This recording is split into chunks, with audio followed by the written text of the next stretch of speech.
create a class list, click on Power Teacher Pro, then click on the Reports button on the left sidebar and Student Roster.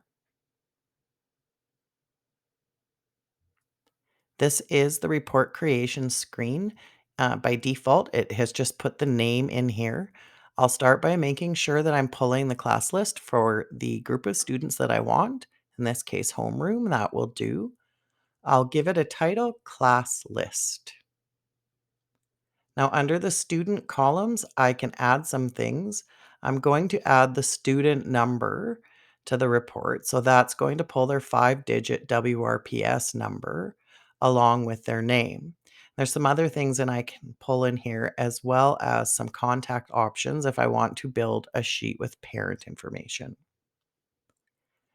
On the Students tab, you can add or remove any students from the list if you need to. We are wanting a full list here, so we won't do anything there. And then on the Format page, I want to change this to portrait or landscape, but I also want to make sure I change this to Excel. That'll make it easy to work with in Google. Go ahead and run the report. It will appear over on the reports here. You can see that it's running. If you click on the reports button and go to the report queue, your report will be there when it's finished. So I can see that this one's done because the little check mark is there. And if I click on it, it's going to download that spreadsheet to my device right there.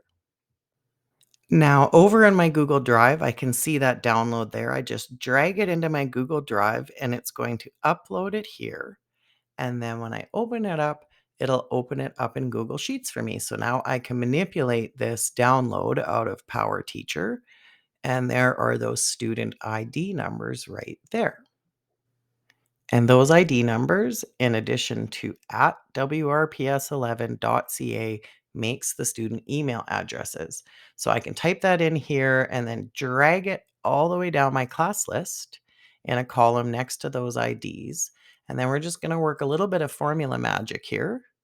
If you type in equal sign and then the cell number B2 ampersand C2, it's going to combine those two together to create those email addresses. Asks me if I want it auto-filled. I say yes. Now I have taken those and made them into email addresses. Now these are running on a formula. So if I delete this, for example, they disappear. So after I run that formula, I want to just select these again.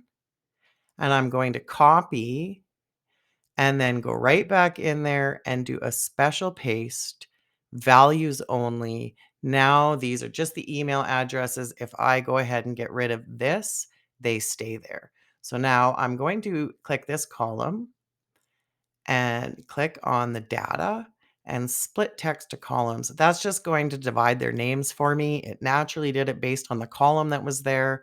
I can slip the first names over on the other side of the last. Now I've got a nice and neat class list with first names in a column, last names in a column, and then also the student email addresses.